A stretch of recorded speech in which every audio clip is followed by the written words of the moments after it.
This is my Land Rover Series 3 that I picked up last autumn for just £500. And in today's episode, I want to take you, the viewer, deeper into the rot and the rust that lives in this vehicle. Because if this is your first time here, then you won't know that just a few months ago, I dragged this car out of a farmer's field in the hope I would save it from an early grave. Sorry buddy, you're going to have to be evicted. In episode 2, I welded up the rear cross member. Absolutely solid. And in this episode, I thought it would be a good idea to attack the front chassis legs, which are smothered in holes. Yeah, this side is completely rotten. What you don't know is ahead of starting this video, I naively thought I could address the holes by cutting away the worst of what's there, filling the small holes with weld, and fabricating some plates to go over the bigger stuff. But the end result was shameful. So that leaves me with just one option. It's to cut the front of the chassis off of this car. When it comes to cutting the chassis on any vehicle, the key to doing a good job is gaining as much access as possible. I decided, given I have both footwells to address and now the chassis legs to replace, it's best I start stripping away the body panels to help me gain access. There isn't really a rule book when it comes to removing the front end of a Land Rover. Mine is mainly held together with hopes and dreams. Starting with the obvious simpler stuff like the number plate and grille, I thought I would attack the front bumper, which didn't go well. I often find if something's not working, change tack, so I attempted to remove the spotlights only to find the bolt was spinning. I lost my patience and got out the grinder. The spotlight bar is fixed by 2 bolts into each wing. This isn't standard, so I was happy just to chop it off, as I will fill the holes later on in the year when I come to do the bodywork. I then moved on to the headlights, side lights and indicators. The screws were definitely showing their age, and whilst some undid trouble-free, the others required a bit more force, so out came the grinder again. Whilst the checker plate didn't technically have to come off to remove the wings, I decided I might as well take it off now, as I plan to give the car a more period look later on. So I drilled the rivets out, broke off the old aerial holder and removed the plating from the driver's side, then repeated the same process on the passenger side. Out came the heater matrix inlet surround, and then I cut off the side light and indicator units, as I will be replacing these for new when I refit the panels.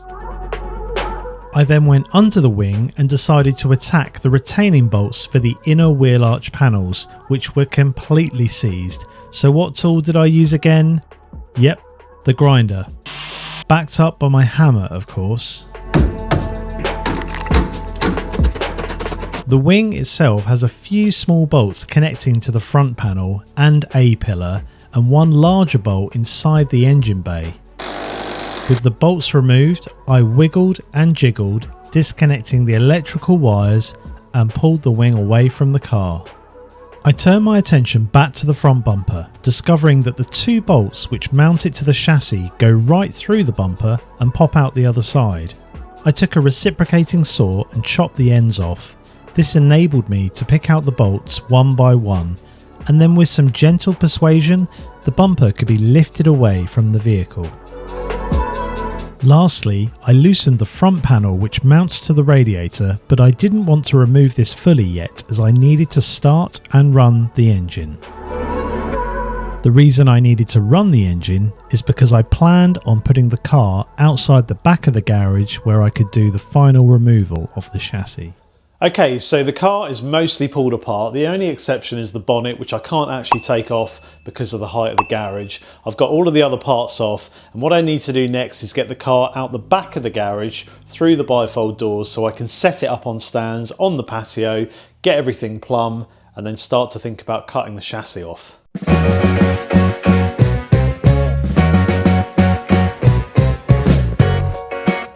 So, down to the hard work from the last episode, I'm now able to start and run the car. This should make moving it out into the back garden a doddle, right? Right? Well, Oh Due to the turning circle of the car, coupled with the tight corner, I wasn't able to get the Landy out with ease. Struggling to make the turn. I had a plan though. I bought some cheap skates off of the web, which when built, could hopefully enable me to kick the back end of the car around, pointing it in the right direction. Getting a skate under the driver's rear wheel was easy, but the passenger wheel proved tricky. I could only jack the car up so high before it hit the roof of the garage, so it took a good few attempts to slide the thing under. Eventually, I managed to get both wheels on skates and start shunting the car around the garage to a position I was happy with.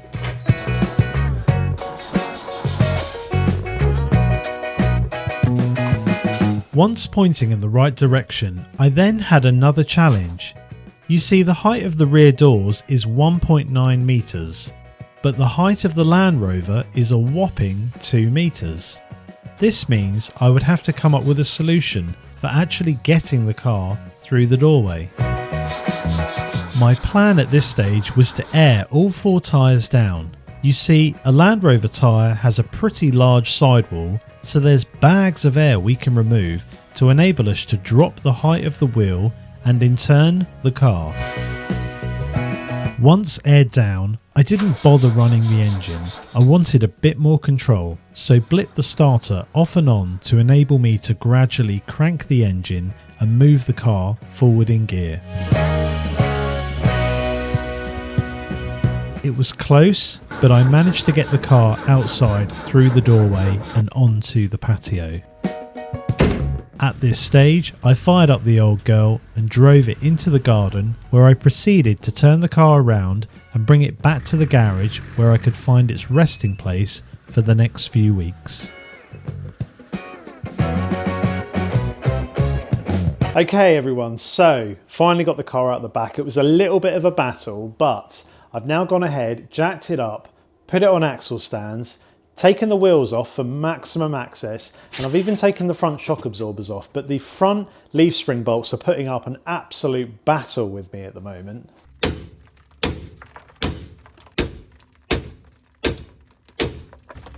Oh my days.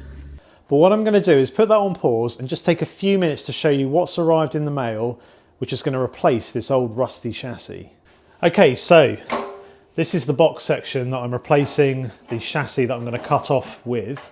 Obviously it comes with the little extra bits that will kind of open up, and you put what is left of the original chassis inside there and then weld around it just so it's super strong.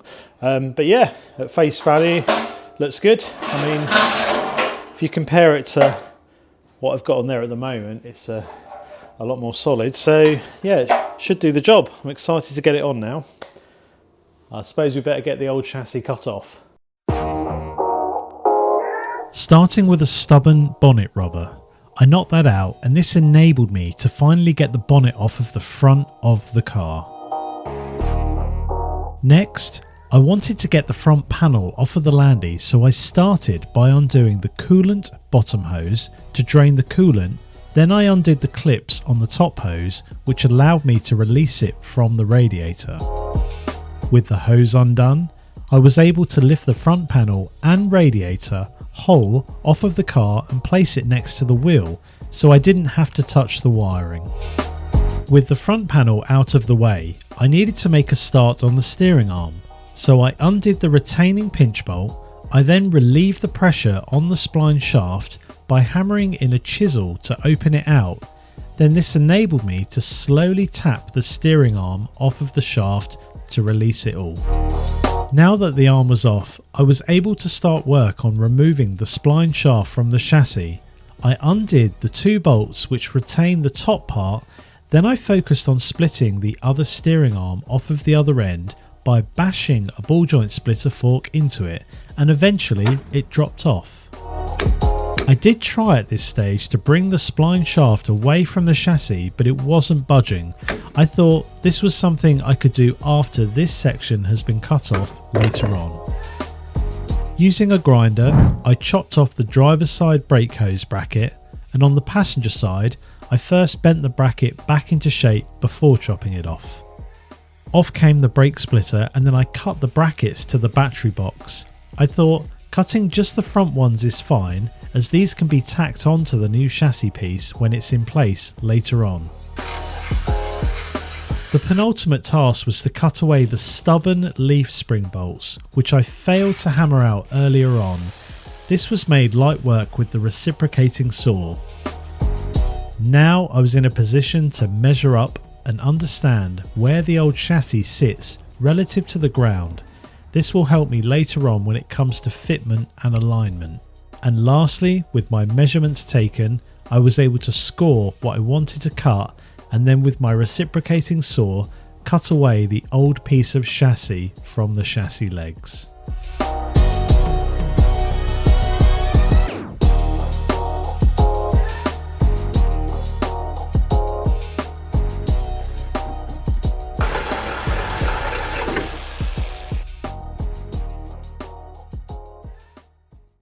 Okay, so there we have it. The chassis is now cut off of this Land Rover, and that's quite a milestone moment. It took quite a bit of work just to get to this stage, and the hard work is not yet over. The next stage, I want to take the old bushes out of the front of the leaf springs. So I've gone ahead and picked up a couple of these polyurethane bushes. They're basically a 3-part system. You pull all this apart, you bosh them in and put the insert in, and away we go. But it does mean I need to get what's left in the front of the leaf springs out.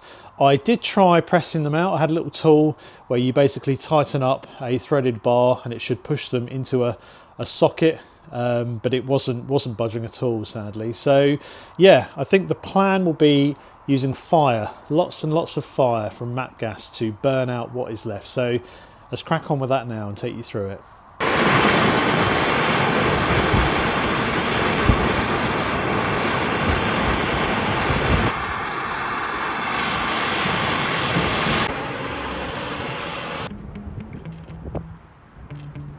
Right, so as you saw in those clips, I heated this up with the matte gas, and I should now be in a position to push out the internals.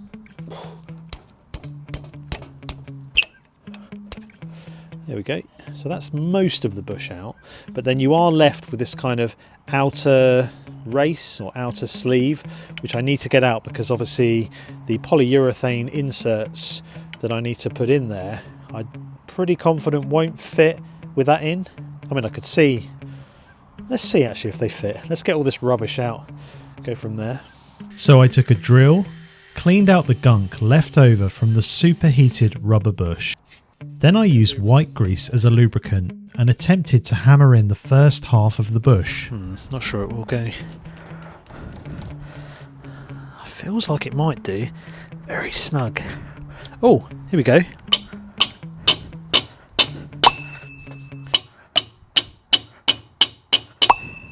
I mean, that looks pretty good. I was initially thinking I'd have to cut the outer sleeve out, but... So having inserted the inner tube into the bush, half of the bush has now popped out slightly, and this has presented a challenge. The problem with compressing the bush is if the outer part of it doesn't slide into the spring, the inner part squashes up and in turn stops the bush from sliding in anymore, so I was stuck. Despite offering the chassis up to see if it would fit anyway, I came to the realisation I needed to take a few steps back, remove the centre insert from the bush, then with a reciprocating saw, I cut out the bush outer skin.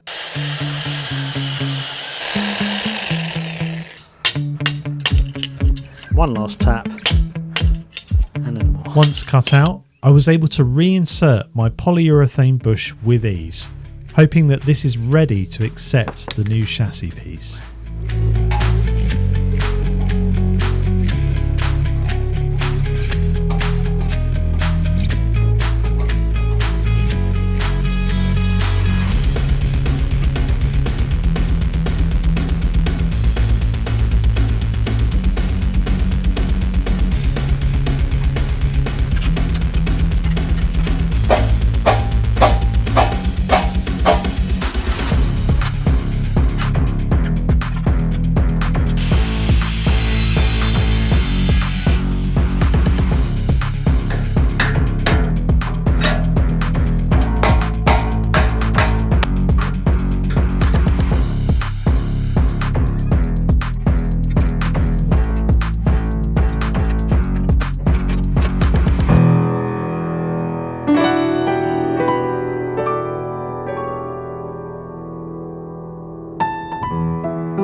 So there we have it.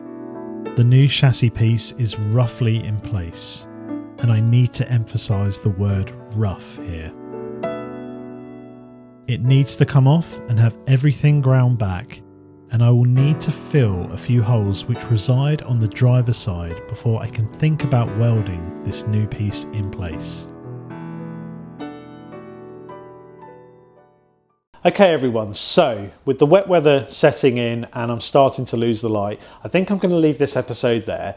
We're going to probably attack most of that welding in the next episode, and then we'll be in a position to start thinking about prepping the body for paint, because obviously with the wings, the bonnet off, it's in a really good position to actually respray the car. Obviously, let me know how you think I'm getting on. Drop me a comment if you've got any feedback. If you're enjoying the video, hit the like button. And fundamentally, if you want to follow the project further, hit the subscribe button. That would be amazing. But until next time, I bid you farewell. So thank you so much for watching, and I'll see you soon. See ya.